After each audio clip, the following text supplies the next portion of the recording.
चलिए अब साइलेंट रहिएगा, ठीक है ना। देखिए आज का जो टॉपिक है हमारा ये है संप्रेषण में अवरोध कौन कौन से आते हैं, ठीक है, यानी बैरियर्स फॉर कम्युनिकेशन। ये हमने बताया भी था कुछ पॉइंट्स इसमें, ठीक है। तो ये संप्रेषण में अवरोध की बात आती है। आखिर किस तरीके से, यानी कि बैरियर्स ऑफ कम्युनिकेशन होता है।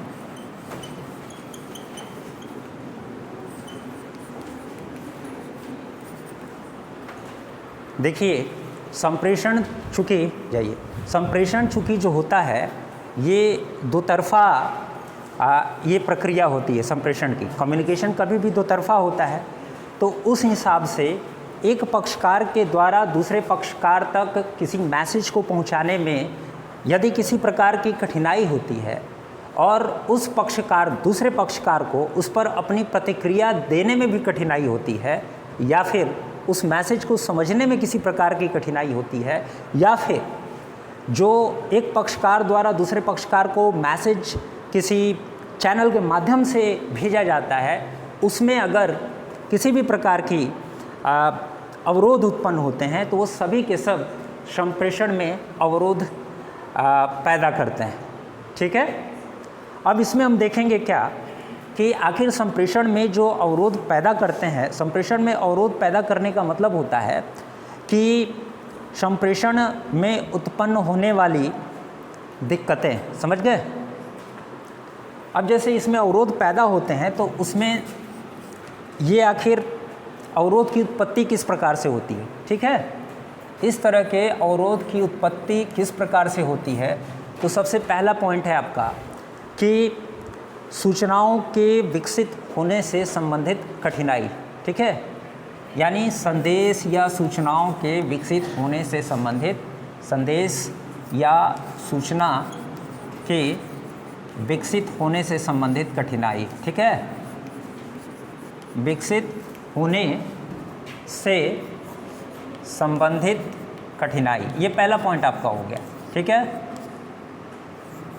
इसमें होता क्या है कि जो मैसेज होता है, चाहे आप मौखिक तरीके से दूसरे के सामने अपनी बात को पहुंचाएं या फिर लिखित रूप से या अन्य रूपों में हाव भाव से, भाव भंगिमा से, किसी भी माध्यम से जब आप पहुंचाते हैं तो उसमें संदेश को विकसित करने में जो समस्याएं आती हैं, संदेश किस प्रकार का होना चाहिए, ये इसकी समझ आप ठीक तरीके से आपको समझ नहीं हो है अगर उस विषय में, और संदेशों में किसी भी प्रकार की त्रुटियां होती हैं, तो ऐसे में यानी संदेशों को उत्पन्न करने में, संदेशों को बनाने में किसी भी प्रकार की यदि त्रुटियां होती हैं तो वो आपका क्या हो जाएगा, संदेश के विकसित होने से संबंधित कठिनाइयों के अंतर्गत आएगा, क्योंकि उसमें जिस तक आप संदेश पहुंचा रहे हैं उसको समझ नहीं पाएगा वो दूसरा पक्षकार या समूह, ठीक है। दूसरा पक्षकार या तो व्यक्तिगत कोई व्यक्ति हो सकता है या फिर समूह हो सकता है, ठीक है। दूसरी जो कठिनाई आती है, ये दूसरी कठिनाई है आपकी विचारों की अभिव्यक्ति से संबंधित कठिनाइयाँ, ठीक है। विचारों की अभिव्यक्ति से संबंधित कठिनाई, अभिव्यक्ति से संबंधित कठिनाई। अब इसमें क्या होता है आपका कि यदि आपको संदेश को लिखने या बोलने में किसी भी प्रकार की दिक्कतें आ रही हैं तो वो आपको विचार या संदेश की अभिव्यक्ति से संबंधित कठिनाई से संबंधित होता है, समझ गए। बोलने में अभिव्यक्त करने, बोलने का मतलब होता है अभिव्यक्त करना। अभिव्यक्त करने का दो तरीका होता है, एक्सप्रेशन का दो तरीका होता है, या फिर हाव भाव से, या फिर बोल के, या फिर लिखित रूप में, ठीक है ना। लेकिन अभिव्यक्ति में यदि किसी प्रकार की समस्या आती है तो वो आपको विचारों की अभिव्यक्ति से संबंधित कठिनाई के अंतर्गत आता है, जो कि संप्रेषण में अवरोध को उत्पन्न करता है, ठीक। नेक्स्ट जो आपका पॉइंट है, झुकेगा नहीं, झुकेंगे नहीं, ज़्यादा झुकना भी उचित नहीं है, कितना झुकेंगे, झुकते झुकते तो यही स्थिति हो गई है। चलिए इसमें जो तीसरा पॉइंट है आपका, ये तीसरा पॉइंट है सूचनाओं के प्रसारण से संबंधित कठिनाइयाँ। जो भी संदेश हो गए या सूचना हो गए, ठीक है ना, सूचना या संदेश, उनके प्रसारण से संबंधित कठिनाई, प्रसारण से संबंधित कठिनाई। अगर आप लोग इसमें क्या होता है कि इसमें कठिनाइयाँ तब उत्पन्न होती हैं जब संदेश भेजने वाला, जिसको हम लोग सेंडर कहते हैं या कम्युनिकेटर कहते हैं या संप्रेषक कहते हैं, ठीक है, इससे संबंधित कठिनाइयाँ तब उत्पन्न होती हैं जब संदेश भेजने वाला और प्राप्त करने वाले के मध्य किसी भी प्रकार की समस्याएं होती हैं। समस्याओं का मतलब होता है कि यदि संदेश भेजने वाले का संदेश प्राप्त करने वाले के साथ कोई जुड़ाव ना हो, कोई तालमेल ना हो, ठीक है, तो उस संदेश के प्रसारण में कठिनाई उत्पन्न होती है। क्योंकि जाने अनजाने, मान लीजिए आप संदेश किसी को भेज रहे हैं, वो देख रहा है अननोन नंबर है या कुछ भी है, तो आप संभल के उसके प्रति फीडबैक देते हैं, ठीक है, ऐसा होता है कि नहीं। मान लीजिए कि कोई व्यक्ति अनजान नंबर से फ़ोन आपको करता है, तो आप क्या करते हैं, या तो फीडबैक देने में सोचते हैं या फिर देर से फीडबैक देते हैं, या फिर उस तरह का माइंड सेटअप आपका नहीं होता है कि आपको उससे बात ही करना है। ऐसा अक्सर हाँ होता है, लड़कियों के साथ तो अक्सर हाँ होता है ना। तो खैर ये तो बिजनेस कम्युनिकेशन है, लेकिन कम्युनिकेशन का चूँकि एक पार्ट है, इसीलिए ऐसे समझाया जा रहा है आप लोगों को। तो ऐसे में संदेश के प्रसारण से संबंधित कठिनाई होती है। संदेश यदि भेजा जाता है संप्रेषक के द्वारा प्राप्तकर्ता को, तो ये संदेश या तो कमज़ोर ध्वनि का हो सकता है या फिर लिखित सामग्री ऐसे तरीके से लिखी गई है जिसको पढ़ने में कठिनाई होती है, तो वो संदेश जो होता है आपका प्रसारण से संबंधित कठिनाई के अंतर्गत आता है। समझ गए। नेक्स्ट जो आपका पॉइंट है, तीन ही पॉइंट में पूरा आपका ब्लैक बोर्ड वाइट बोर्ड में कन्वर्ट हो गया।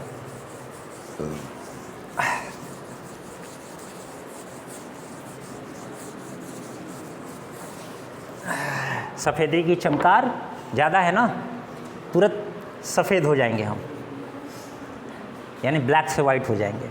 चलिए नेक्स्ट जो है आपका पॉइंट, ये चौथा पॉइंट है। चूँकि ये संप्रेषण के अवरोध की उत्पत्ति किस प्रकार से होती है उससे संबंधित पॉइंट है। तो नेक्स्ट आपका पॉइंट है कि संप्रेषण की प्राप्ति से संबंधित कठिनाई, संदेश की प्राप्ति से संबंधित कठिनाई। ये तो संदेश भेजने वाले की तरफ से कठिनाई उत्पन्न हुई थी। अब जो चौथा पॉइंट है, संदेश या संप्रेषण की प्राप्ति से संबंधित कठिनाई, ठीक है ना, प्राप्ति से संबंधित कठिनाई होती है। तो इसमें क्या होता है, इसमें आपका संप्रेषण यानी कि देखिए इसमें क्या होता है कि संदेश जब भेजा जा रहा है तो भेजने के दौरान जो संदेश प्राप्त करने वाला होता है, या तो संदेश के प्रसारण के समय, यानी जब वो उस मैसेज को देखता है या फिर सुनता है, जो भी है, उसका ध्यान अगर कहीं और होता है, ठीक है, तो वो संदेश को अच्छे तरीके से समझ नहीं पाता है या ग्रहण नहीं कर पाता है। दूसरी चीज़, यदि खराब माध्यम हो, ठीक है, यदि खराब माध्यम हो या फिर अत्यधिक शोर हो, ठीक है, या फिर संदेश प्राप्त करने वाले का स्वास्थ्य अच्छा ना हो, तो ऐसी स्थिति में संदेश की प्राप्ति से संबंधित कठिनाइयाँ उत्पन्न होती हैं जो संप्रेषण में अवरोध उत्पन्न करते हैं। समझ गए आप लोग पॉइंट सब लोग। नेक्स्ट आपका है पांचवा, ये है कि संप्रेषण की व्याख्या से संबंधित या संदेश, संप्रेषण जहाँ लिख रहे हैं ना वहाँ पे आप संदेश भी लिख दें, ठीक है, ऑब्लिक करके, संप्रेषण की व्याख्या से संबंधित कठिनाई, व्याख्या से संबंधित कठिनाई, ठीक है। अब इसमें क्या होता है,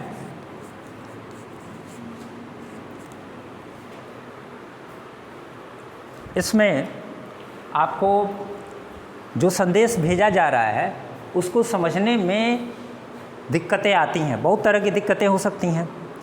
तो यदि संदेश प्राप्तकर्ता संदेश भेजने वाले के शब्दकोश या उसकी भावनाओं या उसकी स्थिति को जिस अर्थ में भेजा गया है उस अर्थ में समझ नहीं पाता है, तो वो जो होता है संप्रेषण या संदेश की व्याख्या से संबंधित कठिनाई से के अंतर्गत आता है।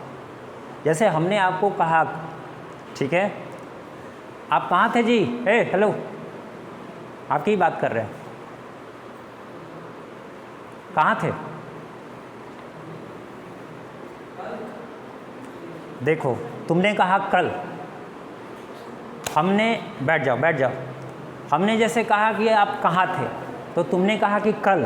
तुम समझ रहे हो कि सर ने कहीं कल देखा होगा या कल मैं नहीं आया हूँ इसलिए ये बात कही होगी, ठीक है। जबकि मेरे कहने का अर्थ है कि फ़िलहाल क्लास में तुम हो तो तुम्हारा दिमाग कहाँ है, जबकि तुम वहीं पे हो, ये मैं जानता हूँ, लेकिन समझाने के लिए एक उदाहरण के माध्यम से तुम्हें ये बताया गया, समझ गए। तो ऐसे में क्या था कि मैंने जो संदेश तुम्हारे तक पहुँचाया, तुमने उसकी व्याख्या अपने तरीके से करके और तुरंत कह दिया कल, कहा ना। तो ऐसे ही इस तरह के जो संप्रेषण या संदेश की व्याख्या से संबंधित कठिनाइयाँ होती हैं, वो थोड़ी जो संदेश प्राप्त करता होता है उसके सामने क्या होता है, उसके सामने अवरोध उत्पन्न करते हैं, ठीक है। तो ये पॉइंट क्लियर हुआ उससे। अच्छा, नेक्स्ट जो आपका है, ये सामान्यतः तो 5 या 6 पॉइंट ही आदमी समझाता है, ज़्यादा समझाने का मतलब कुछ नहीं बनता है। फिर भी चलिए कि संदेश भेजने वाले और संदेश प्राप्तकर्ता के मध्य विभिन्न कठिनाइयाँ हो सकती हैं संबंधों को लेकर के, ठीक है। तो संदेश भेजने वाला यानी संदेश भेजने वाला और प्राप्तकर्ता, ठीक है, प्राप्तकर्ता के मध्य संबंधों में कठिनाइयाँ, ठीक है। अब ये क्या मीनिंग हो गया? तो इसका मतलब हो गया आपको कि जब संदेश भेजने वाला या फिर संदेश प्राप्त करने वाले के बीच में थोड़ी अंडरस्टैंडिंग कम होती है, ठीक है, यानी वो समझ नहीं पाते हैं एक दूसरे के साथ, उनका ठीक विपरीत सोच रखने वाले कैसा संदेश समझेंगे आप ही बताइए। हम कहेंगे हाँ तो वो समझेगा ना, स्थिति ये होती है, तो समझ का फेर होता है। तो इस हिसाब से सबसे पहले दोनों पक्षकार अगर होंगे जिनके मध्य संदेश का आदान प्रदान होता है या अपनी समझ का विचार का आदान प्रदान होता है, तो जिस अर्थ में कहा जाता है उसी अर्थ में समझना होता है, ठीक है। तो ये समझने का मतलब होता है कि उनकी बुनियाद यानी उनके आपस में संबंध कैसे हैं, उन संबंधों के आधार पे ही आप जिस संबंध को जिस अर्थ में भेजते हैं, प्राप्त करने वाला उसी अर्थ में उसको ग्रहण करता है। ये उनके आपसी संबंधों पर भी निर्भर करता है। क्लियर हो गया ये सारा पॉइंट? अन्यथा यदि संबंध उनके बीच अजनबी के हैं या संबंधों में किसी प्रकार का तनाव है, तो ऐसी स्थिति में संदेश भेजने वाले और प्राप्त करने वालों के बीच संप्रेषण में अवरोध उत्पन्न होते हैं, ठीक है। पॉइंट सारा क्लियर हुआ? चलिए अब इसे मिटा देते हैं और नेक्स्ट हेडिंग की तरफ चलते हैं।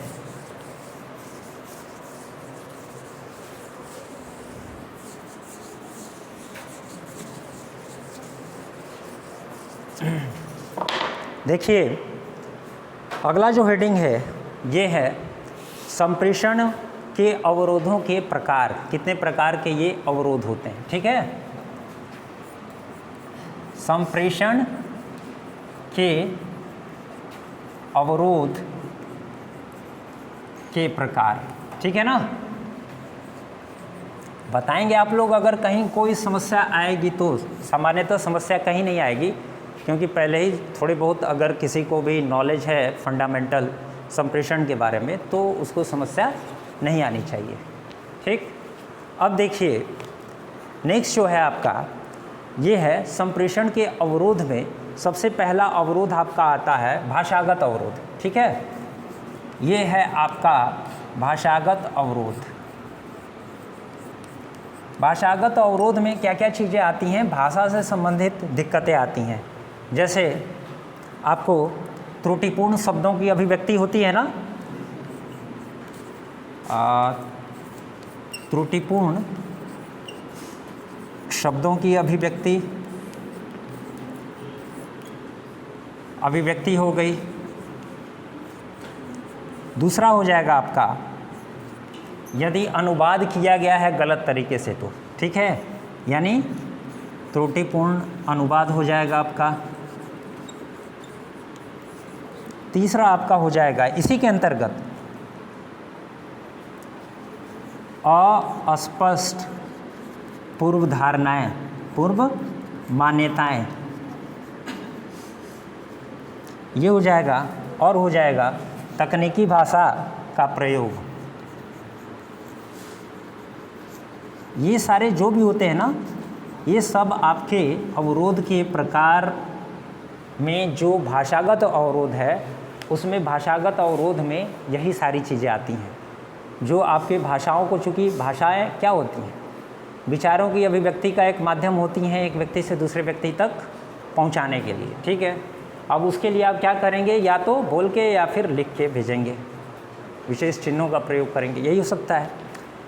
तो यहाँ पे जो भाषागत अवरोध है, इस भाषागत अवरोध में सबसे पहला है आपका किस प्रकार का? त्रुटिपूर्ण शब्दों की अभिव्यक्ति अगर होती है तो निश्चित है कि संप्रेषण गलत होगा, संप्रेषण में अवरोध उत्पन्न होंगे। ठीक है, दूसरी चीज़ है, दिखाई दे रहा है ना?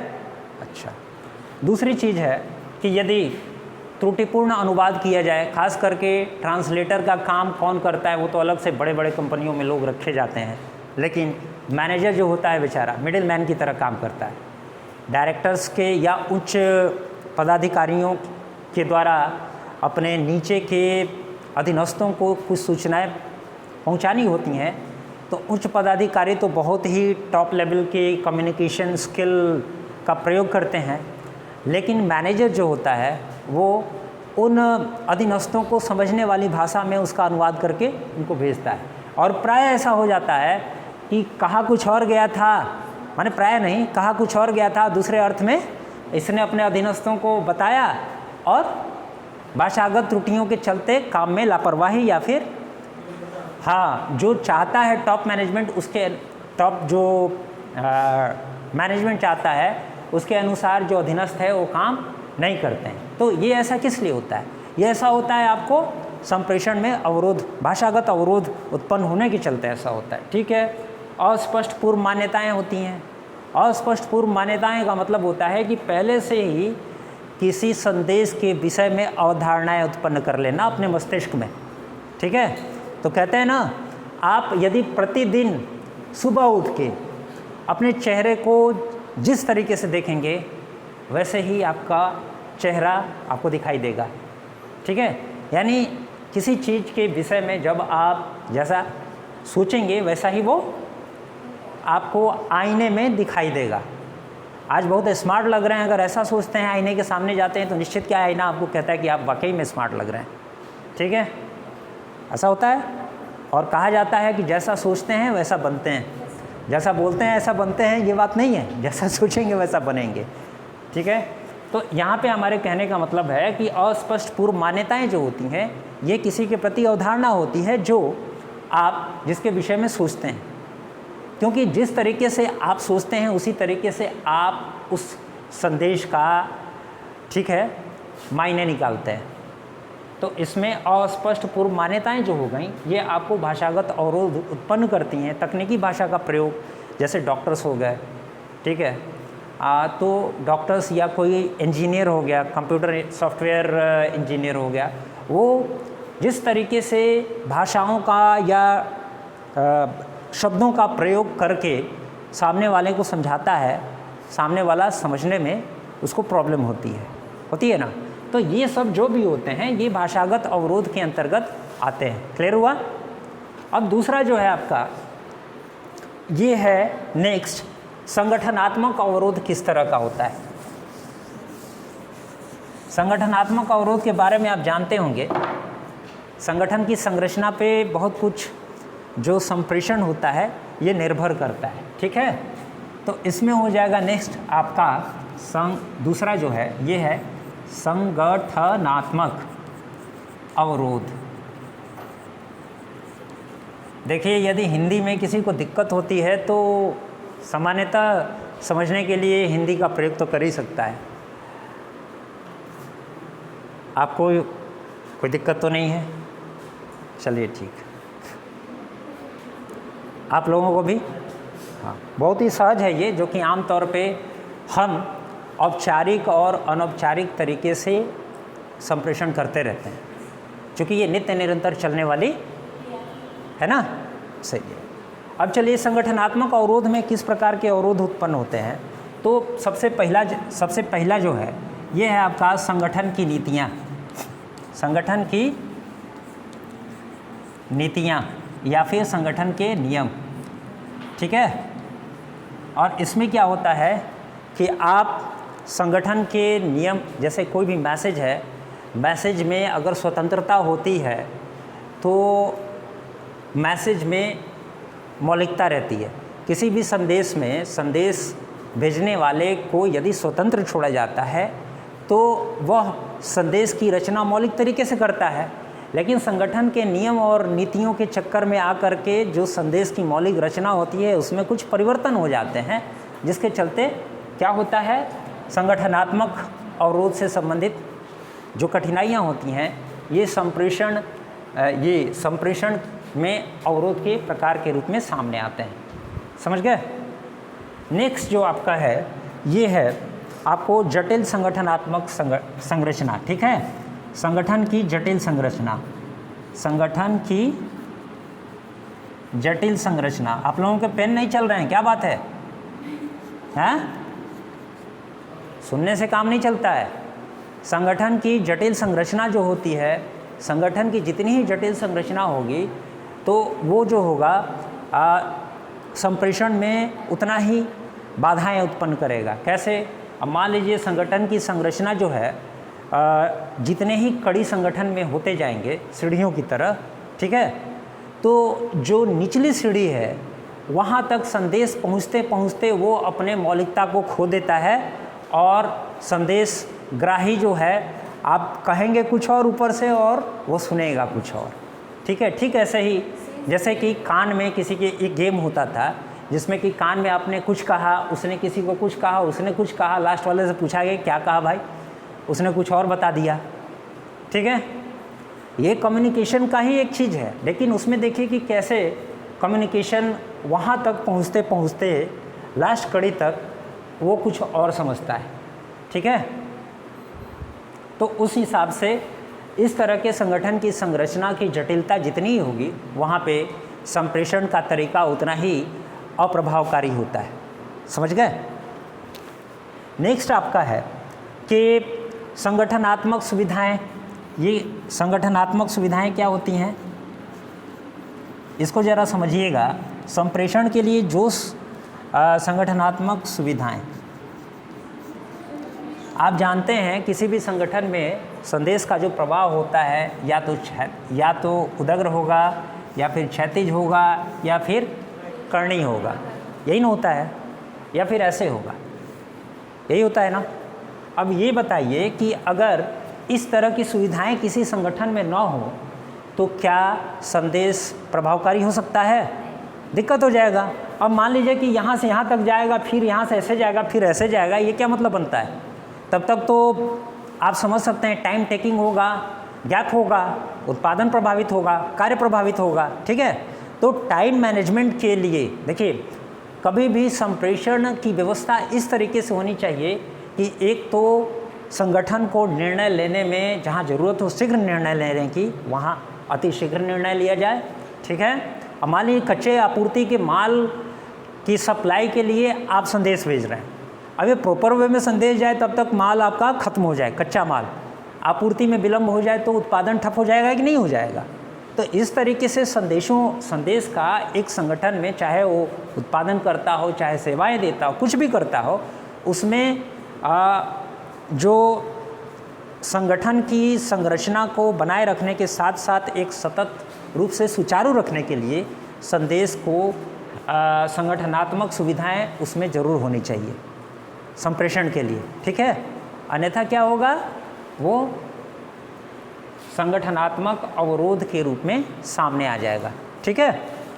नेक्स्ट है आपका सामग्री, यानी नेक्स्ट है आपका संप्रेषण सामग्री का रखरखाव, ठीक है। सामान्यतः ये होता है संप्रेषण सामग्री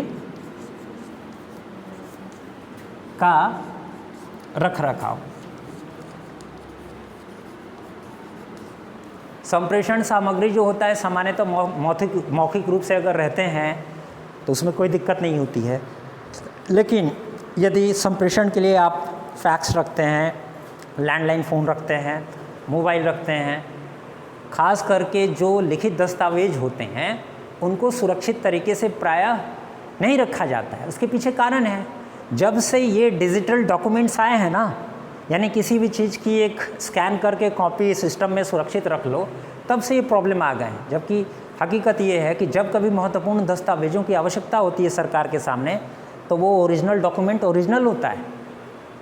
नियम कानून और नीतियों से संबंधित, टैक्स रिटर्न फाइल से जो भी चीज़ें होती हैं, ठीक है, रिटर्न फाइल नहीं करते हैं, ठीक है, लेकिन आप पंजीयन कराते हैं अपने संगठन का, किसी भी प्रकार की कोई दिक्कतें आती हैं तो उसमें आप अपने पंजीयन से संबंधित जो ये चीज़ें होती हैं उन सारी चीज़ों के डॉक्यूमेंट्स तो आप दिखाएंगे ना। अब वही दस्तावेज यदि आप, हाँ, लेकिन इसमें कहने का मतलब है कि जितने भी लिखित दस्तावेज होते हैं संप्रेषण के लिए महत्वपूर्ण आधार के रूप में काम करते हैं, तो इसीलिए उसका रख रखाव उचित तरीके से करना चाहिए। ये नहीं है कि सिर्फ कंप्यूटर हो गया तो कंप्यूटर और इंटरनेट, लैंडलाइन फ़ोन, फैक्स, इन सारी चीज़ों का ही रख रखाव आप अच्छे तरीके से करें। जो आपके कागजी दस्तावेज हैं जो संप्रेषण के माध्यम के रूप में प्रयोग के मिलाए जाते हैं, उनका भी अच्छे तरीके से रख रखाव करना चाहिए, अन्यथा ये संगठनात्मक अवरोध उत्पन्न करते हैं। समझ में आ गई बात?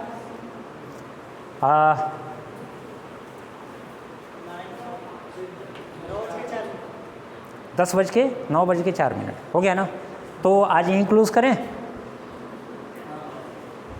कोई दिक्कत? चलिए, तो इसको हम क्लोज़ कर रहे हैं टॉपिक को। चलिए, धन्यवाद।